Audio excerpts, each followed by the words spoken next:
Welcome to another episode of Gears and Gasoline, and this episode is one that I have been personally looking forward to for a very long time.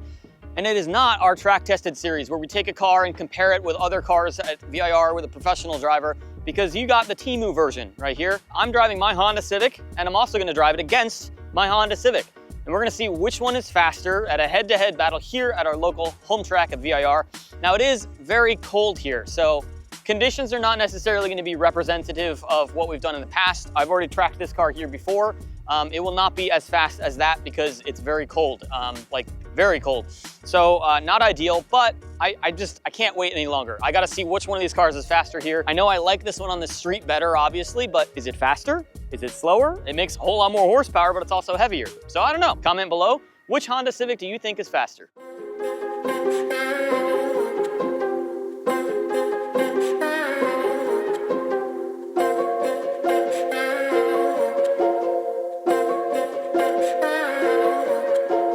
So this is my 97 CX hatchback, I think it is originally. Not that it matters.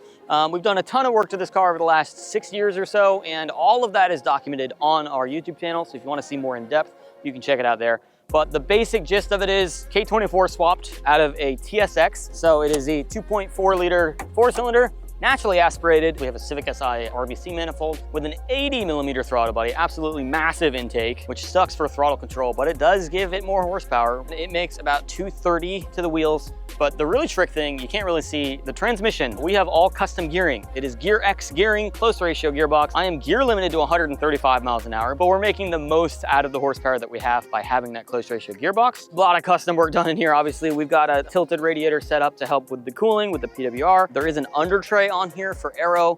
It used to be a splitter, but due to the class rules that I was in for my wheel-to-wheel class, I had to cut it off. So it's basically just an under tray up to the axles. We are running Fortune Auto coilovers. These are the Pro 2-ways, the dreadnoughts. Those really help settle this thing down because it is a lot of power in a lightweight front-wheel drive old Honda. So that definitely helps settle it down.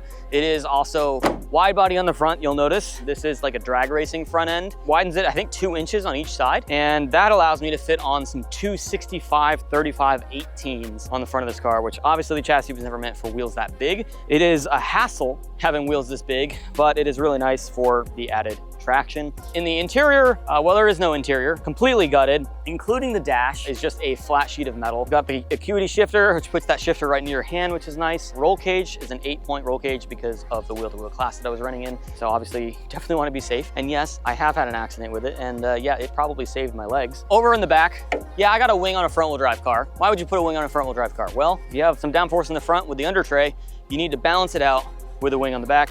But also, there's like no weight in the rear of this car. You still need rear traction on front-wheel drive cars. This car will slide like crazy if it doesn't have something pushing the rear end down because we're running a staggered tire setup. So it's a 225 width in the back and 265 in the front. So it is definitely like a crazy stagger. But other than that, it's a pretty simple, like standard Honda setup. A lot of people run setups pretty similar to this. We do have electric power steering from a Volvo, fire suppression in there, just your run-of-the-mill track Honda. It's very loud. It's very darty. It's very scary for how little horsepower it has, but it's fast. For what it is, it's pretty fast. First up is a shakedown in the track Civic. Definitely takes a lot longer to get ready in this car than it does to get ready in the Type R. So that's a -1 for this car. Let's let it rip. So I have obviously taken this car here before. It's our local track at VIR. I test here almost every year, at least once a year. With this car. So we've turned a number of laps here. The best that this car has done is a 207.9. We are not gonna be anywhere close to that this weekend. It's so cold. And also my tires, these are 2 seasons old because I didn't wanna spend another $1,000 on getting another set of tires, especially for a December event. So they're 2.5 years old. Definitely not the most grip. And it's also cold out. So there's gonna be a delta to my previous best of a 207.9. How far off of that delta, I'm not sure. We're gonna find out.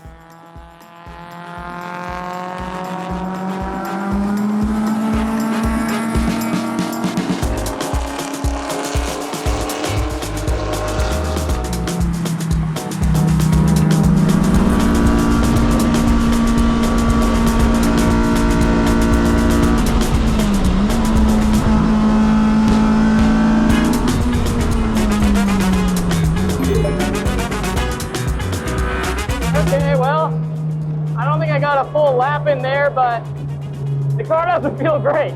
I felt this car feel a lot better before, and I'm gonna go ahead and blame it on the cold conditions because, wow, I don't have any grip. I don't know what happened to my grip. That's crazy.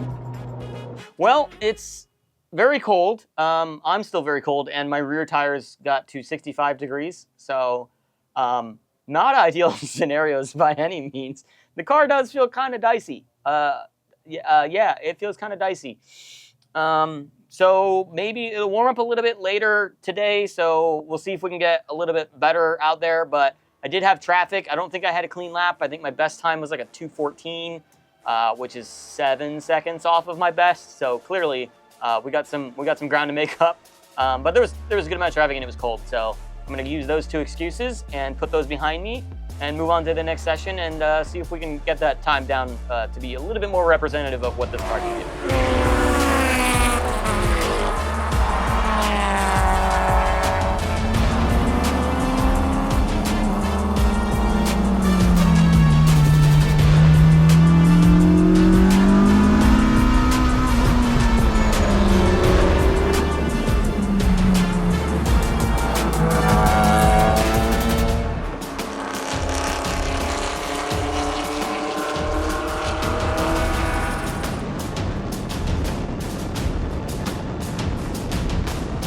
Well, I only got a couple of laps. Car felt great. We turned a 2:11.8, which is still like 3 or 4 seconds, I think, off of my best.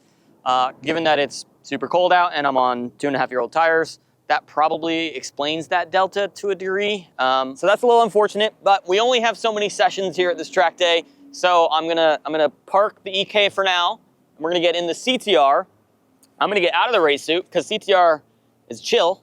So I'm gonna chill out in the CTR, then we'll let it loose right after that. So this is a 2023 Honda Civic Type R. It's mostly stock, but kind of more interestingly, this car was wrecked, completely wrecked, totaled. The left side was all crinkled up because the previous owner had actually wrecked it on track, which is pretty cool. So this car was kind of born on the track, and now it's back out here. We have fixed all of the damage and it is coated completely in PPF by Steck, which is awesome. So I don't have to worry about these little rock chips and stuff like that. So it's a great track car for also being a daily driver. But let's get into the mods. The engine is a K20C. So it is a 2-liter, so actually 0.4 liters smaller than the EK. But it is turbo, so obviously makes quite a bit of horsepower more than the EK. 25 pounds of boost on like a little TD04 turbo. We dynoed it, probably about 340 horsepower is what it makes, and a lot more torque, almost 400 torque. So definitely a lot more horsepower in this car, but it does weigh a bit more. It's like 3,100, 3,200 pounds, somewhere in that range. Modifications to the engine, nothing. It is stock. It has a tune. Other than that, it is stock. We do have a PWR radiator to help with the cooling. We also have a PWR intercooler also to help with the cooling, because apparently these things will also heat soak. So we've taken care of that before we even got here. So that is it as far as engine mods. But as far as the suspension mods, we have Fortune Auto 510 coilovers. These things are awesome for streeting and also track driving. They're not like the Pro 2-ways on the EK, so they don't quite have as much adjustment of that, but the functionality is already like pretty close to what those do. These things are an incredible bang for the buck if you want to track your car, but also want to drive it on the street. And then the wheels are Apex wheels. They're forged. They're 18 by 10.5, which I believe is the widest you can fit on here. And we have 275 tires. So a little bit wider than what's on the EK, which is good because the car is a whole lot heavier. 275 square, which is also weird because the EK is severely staggered and this one is square. So hopefully this thing is a lot more predictable and not as slide tail happy. It also has some brake pads from the previous owner, courtesy of the previous owner. They are some form of racing pad, I don't actually remember. And then 2-piece brake rotors are factory, but these are an aftermarket upgrade, the Gyro disc brake rotors. We got Project Aero lip kit. Don't think it's actually gonna help anything aerodynamically. It's more of an aesthetic mod. It has a stock exhaust, triple tip, and a stock diffuser. But underneath all of that, I do have control arms in the back so that I can get some camber adjustments. So we have a little more camber than factory. RV6 lower control arms, A arms and B arms, and an RV6 rear sway bar. So that should hopefully help rotate a little bit, because usually, especially front wheel drive cars from the factory, will understeer a little bit. They do that intentionally for safety, so your average Joe doesn't just get into the car and oversteer right off the road. It's probably gonna understeer because I had to do a lot of work to the EK to get it to not understeer, but I don't know. Honda engineers are way better than me, so I think the top speed is gonna be very fast, but it might be a little slower in the corners. Lap time by the end of the day might be a 2:12, maybe. I don't know, man, because like in these conditions, Kobe drove a stock one and track tested. I think he did a 2:12, if I remember right. So in theory, this should be faster, albeit I'm not Kobe and it's cold. We'll see.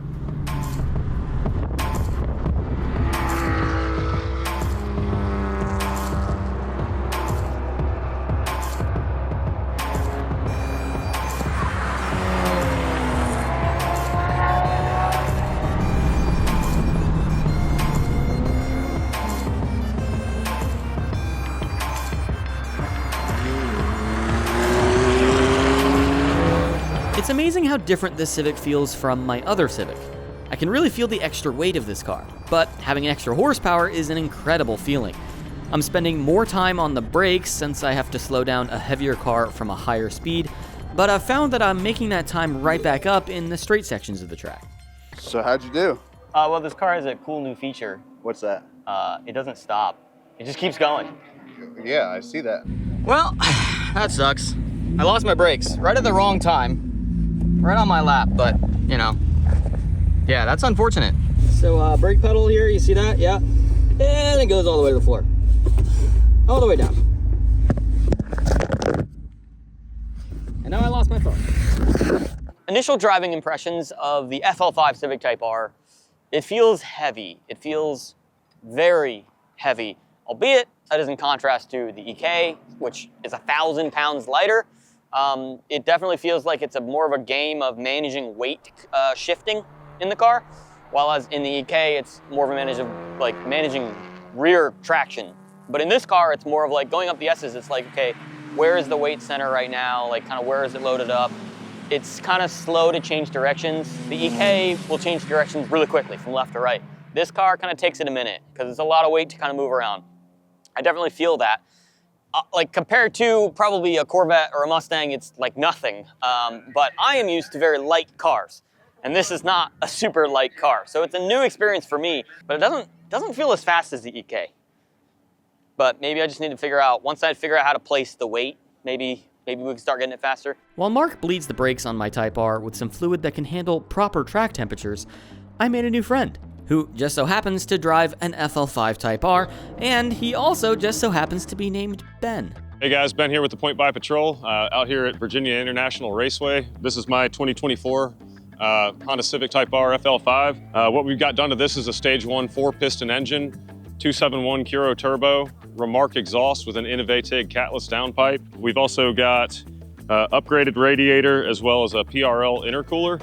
Okay, so for the tires, we've got 18-inch raised CE28Ns with Kumho V730 tires, 275/35/18. It's on stock suspension with the exception of EVS ball joints in the front, just to get a little bit more camber. So 3 degrees of negative camber in the front, and the rest is factory in the back.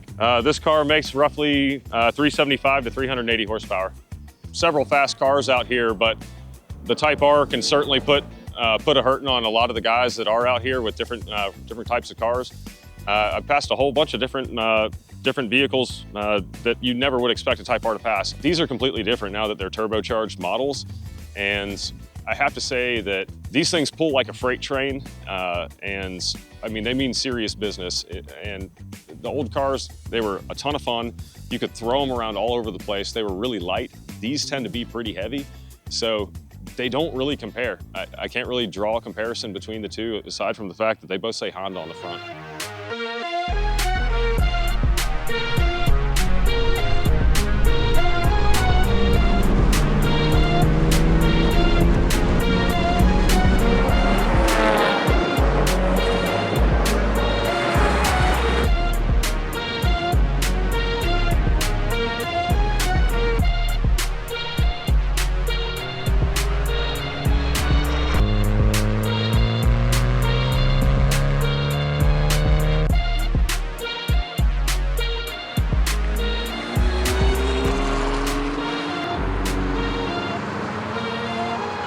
Well, today did not go exactly as I thought it would. Conditions were variable. It was supposed to be cold, but it got warm. And I do think that that helped the Civic Type R because the Civic Type R was able to run in the warm. So even though it was at the same event, it was 30 degrees yesterday. It was actually 22 degrees yesterday. And today it is currently 63 degrees and I'm wearing a t-shirt. So that's really weird. Makes it hard to have an accurate comparison. So this might make you a little bit angry, but the Civic Type R did a 210.7, which is faster than what I did in the EK yesterday by over a second. But if you compare my personal bests with both cars, I did a 207.5 in the EK versus now a 210.7. So that is still a 3.2 second difference between the best that I've ever run in both cars, so in optimal condition. So it's actually kind of tough to say which car actually won. At this event today, the Civic Type R won. But as far as the fastest times I've ever run, the EK has won. So I would say the EK is just more fickle. It needs perfect conditions, it needs the settings to be all right. You know, you adjust the damping based on the track and you gotta get the tire temperature set right, and there's a lot of variables. While as on the Civic Type R, I just kind of got in it and went. So that's pretty nice. I'm also gonna drive that car home, but that car has to get trailered home. It's absolutely crazy that both of these cars can set down lap times that are actually similar to each other, because if you actually look at the speed traces, it's totally different. I'm hitting 140 miles an hour in the Civic Type R, while as the EK is like 128. Absolutely bizarre that it's the same lap. But what I'm gonna do for you here at the end of this video is show you both personal bests of both cars side by side, and you can actually watch for yourself the speed difference, the EK in the corners versus the Type R in the straight line, between the best lap I've ever turned in the EK versus the best lap I've ever turned in the CTR. And you will see the difference side by side of a 3-second delta. The EK is making 100 horsepower less than the Civic Type R. But the Civic Type R is also 1,000 pounds heavier, or close to 1,000 pounds heavier. It's crazy that two Honda Civics can be so different, but here we are. Take that with how you want to see it. Which car was actually faster? Comment below. Let the comment wars begin.